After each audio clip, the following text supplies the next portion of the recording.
कि कोई भी व्यक्ति आपके पास मिलने आए ना तो उससे मिले भी ना, कभी भी ऑफिस मत छोड़ना। वो बहुत उम्मीद से, पता नहीं, कई बार कुछ लोग पैदल आते हैं, कुछ लोगों के पास किराया नहीं होता, बस से बड़ा मुश्किल से बस का किराया कहीं से ले करके या किसी तरह से आपके पास पहुंचेंगे।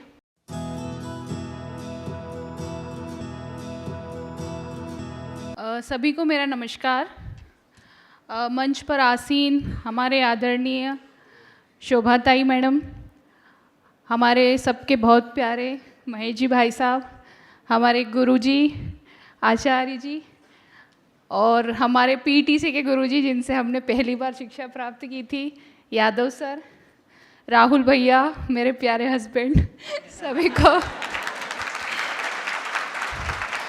और सामने बैठे भी हमारे प्रिय गुरुजन, हमारे सभी इंस्टीट्यूट के टीचर्स, सभी सिलेक्टेड कैंडिडेट्स जो अब अधिकारी बन गए, नए जिलों में पोस्टेड हो गए हैं, उन सभी को मेरी तरफ से बहुत बहुत प्रणाम, बहुत बहुत नमस्कार। और मैं सभी जो नए बच्चे सिलेक्ट हुए हैं, अभी मैं भाई साहब को बता रही थी कि कुछ बच्चे तो 2 बार सिलेक्ट हो गए एज ए डिप्टी कलेक्टर। तो हम यही बात कर रहे थे कि 2 बार एक ही पोस्ट पे चयनित होना मतलब कि आप सही दिशा में जा रहे हो ना, तभी 2 बार हुए आप सिलेक्ट। तो उन सभी को बहुत बहुत प्यार, बहुत बहुत शुभकामनाएं। आप सभी को नया जिला भी मिल गया है और आप सभी को हमारे नए सीएम साहब ने फैसिलिटेट भी किया, तो बहुत अच्छा लगता है देख करके कि आप हमसे जुड़े हुए हैं, हम आपसे जुड़े हुए हैं, और आप सभी ने इतनी मेहनत की है और इतने आगे तक आप आए हैं। और जीवन का एक पड़ाव जो हमारा करियर होता है, उसको आपने सक्सेसफुली पार कर लिया है, और आप जो चाहते थे जीवन में वो आप बने हैं। यही आशा करती हूँ कि अब पटरी के इस पार आप लोग आ गए हो और अब जीवन पूरी तरह से बदला हुआ महसूस हो रहा होगा, राइट? लेकिन हमें नहीं बदलना है, ठीक है? जीवन जरूर बदला है। हो सकता है अभी तक हम बस से ट्रेवल करते आए हो, अब हमें गाड़ी मिल जाएगी, ड्राइवर मिल जाएगा, सब कुछ है जीवन में, सब कुछ मिल जाएगा आपको, किसी चीज़ की कोई कमी नहीं महसूस होगी। घर में नौकर चाकर होंगे, आपके एक आवाज़ लगाने पे हाथ में पानी आ जाएगा, चाय आ जाएगी, ये वो सब कुछ हो जाएगा। लेकिन अपना जो मूल है ना, वो नहीं भूलना कभी भी, क्योंकि ये महसूस किया मैंने, 5 साल हो गए हैं सर्विस में, हम में से 99% लोग चेंज हो जाते हैं, लेकिन वैल्यू पता है केवल वो 1% की है जो चेंज नहीं हुआ। तो आपसे यही आशा करती हूँ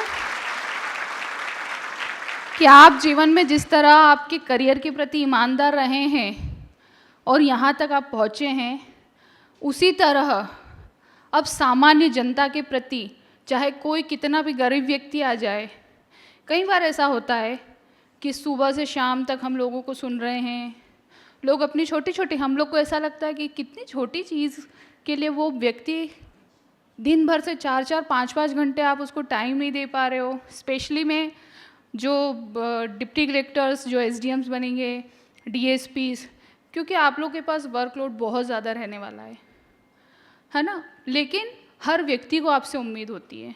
कई बार मैंने देखा ऑफिसर्स छोड़ के चले जाते हैं, आपके बाहर कोई गरीब व्यक्ति 2 घंटे 3 घंटे से इंतज़ार कर रहा है कि आप बस उससे एक बार बात कर लो, उसकी एक बात सुन लो, बस हेल्प होगी या नहीं होगी वो तो वो सोच भी नहीं रहा। कई बार ऐसा होता है कि हम बहुत हमारे काम में बिजी हो जाते हैं और फिर हम निकल जाते हैं, वो व्यक्ति बैठा रह जाता है।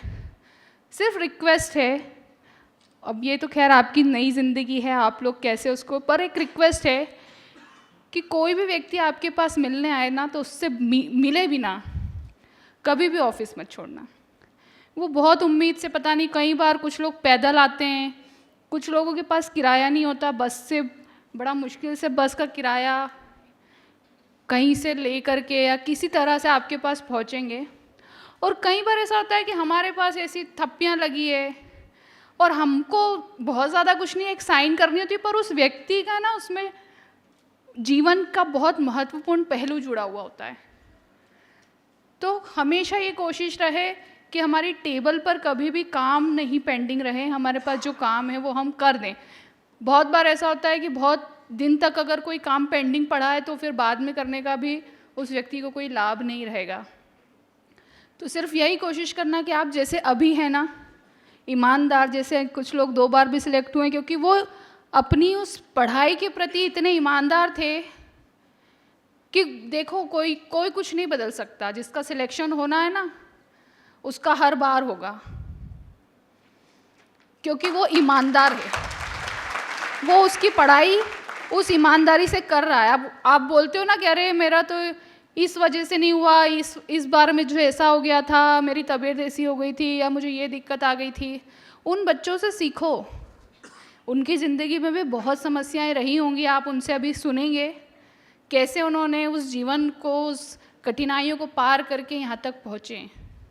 तो ये सब सीखने की चीज़ें हैं। और ऐसी कोई भी चीज़, जब ऐसी कोई भी संस्थान में या कहीं भी कोई कार्यक्रम होता है तो इनको सुनो, इन्होंने क्या गलतियाँ की है, इनका सिलेक्शन पहले क्यों नहीं हुआ था, अब क्यों हुआ है, वो सारी चीज़ें समझो, इनसे पूछो। जितनी बार आपसे कहीं मिल जाए इनकी जान खा जाओ पूछ के, क्योंकि अब इनका दायित्व है ना, अभी से इनका दायित्व शुरू हो गया है। आप इनके लिए क्या हैं, एक सामान्य जनता हो गए हो। अब मेरे ऑफिस में अभी पीएससी के भी बहुत सारे बच्चे आते हैं, तो देना पड़ता है समय, उम्मीद से आया है। कई बार ऐसा लगता है कि भैया ऑफिस का इतना इम्पोर्टेंट काम चल रहा है यार, तू प्रीलिम्स कैसे निकालूँ ये बात लेके आ गया। मैडम बुक लिस्ट बताओ, इतनी बार मैंने शेयर की फिर भी आते हैं, मैडम आपने कौन सी बुक पढ़ी थी बताओ। तो कई बार, मैं खुद का बता रही हूँ ना, कई बार ऐसा लगने लगता है कि बहुत, क्योंकि वर्कलोड रहता है, आप फैमिली को टाइम नहीं दे पाते कई बार। लेकिन अब आपकी प्रायोरिटी यही है, अब आपका जीवन यही है, आपको यही ईमानदारी से करना है। और वो 1% ऑफिसर आपको बनना है जिनको जनता याद रखती है। अभी किसी गांव में नॉर्मल व्यक्ति से आप पूछोगे सिम्मी यादव कौन है, उसे क्या पता। जिसे पता है कि पीएससी का रिजल्ट आया उसे पता है कि सिम्मी यादव कौन है। लेकिन अगर यही लड़की उस व्यक्ति का कोई ऐसा काम कर देना, वो जिंदगी भर बोलेगा कि वो मैडम आई थी और वो बहुत अच्छी थी, और जीवन की असली पूंजी वही रहने वाली है। तो आप सभी का स्वागत करती हूँ, बहुत बहुत अभिनंदन करती हूँ, बहुत बहुत आप सभी को बधाई देती हूँ। और नए बच्चों से भी उम्मीद करती हूँ कि भी आप लोग इनसे कांटेक्ट ले ही लेना।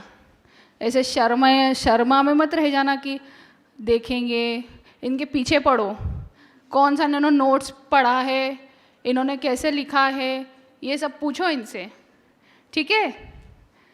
तो इसी के साथ बहुत बहुत धन्यवाद, बहुत बहुत आप लोगों का स्वागत है।